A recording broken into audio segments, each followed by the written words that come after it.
News Update. Well, good afternoon and happy Monday. Thanks for tuning in to NBC News Daily. I'm Abby Price with your Midday Ark-La-Miss update.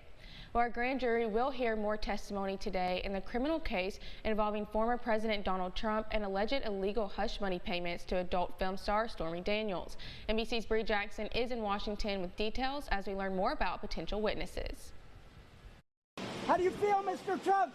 Former President Trump and his legal troubles back in the spotlight following Mr. Trump's claims that he could be arrested on criminal charges in New York Tuesday. I'm taken aback at the idea of indicting a former president of the United States at a time when there's a crime wave in New York City. I think the viable question for the American people is whether or not you have a progressive prosecutor using the justice system to go after political enemies. Democrats say let the legal process play out. I would urge everyone to just allow the prosecutors to do their job. The political back and forth comes after Trump's online post Saturday referencing a possible indictment for his alleged role in hush money payments to adult film star Stormy Daniels ahead of the 2016 election. Attorney Bob Costello, once a legal advisor to Cohen, plans to testify today at the request of Mr. Trump's attorneys.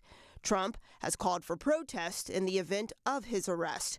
Speaker Kevin McCarthy, the top Republican in the House, urges calm. I don't think people should protest this, no. Federal agencies are bracing for whatever comes next. We obviously don't want to see any activity grow violent. The public is also watching to see what happens in this case.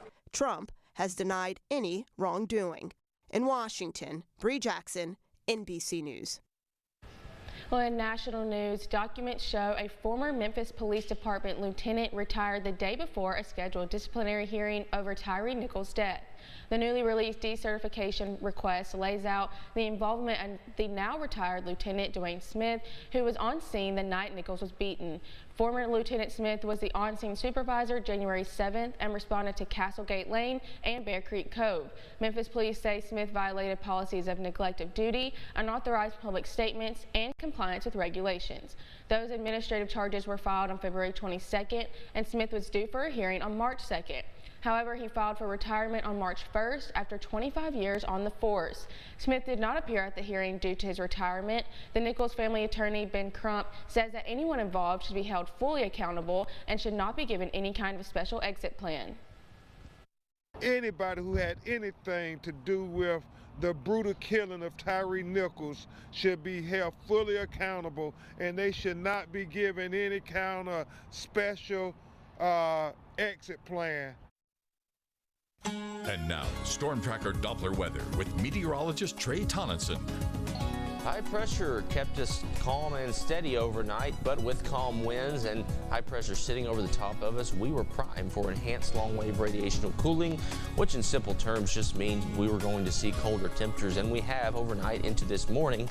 But throughout the day, we'll see some warming commence with mostly sunny skies initially. This high pressure planted right over the top of us overnight into this morning, going to keep us stable throughout the day, and with stability, going to see increased warming into the afternoon hours. Temperatures into the mid to upper 50s with that chilly start nevertheless. But on into your night tonight, relatively speaking, we will see a warm night with temperatures into the mid to upper 30s. Like I mentioned, relative to last night, we will be warmer, but still not warm by any means overnight with temperatures into the mid to upper 30s. But clouds will continue to build throughout the overnight, and then as we get into your day tomorrow, start seeing a mostly cloudy to overcast day with a chance for rain into the afternoon hours that persist into the morning for your Wednesday. But for the most part, our largest chance of rain comes this week on Friday, courtesy of a front. However, that front is relatively weak, and the effect it's going to have on our temperatures on into the weekend will stay fairly steady with temperatures into the mid to upper 70s. Lows not anywhere near what we've seen over the past 2 days. The lows for the weekend will be into the low to mid 50s. Want to stay on top of every news story in the Ark-La-Miss? Make sure you download the NBC 10 News app.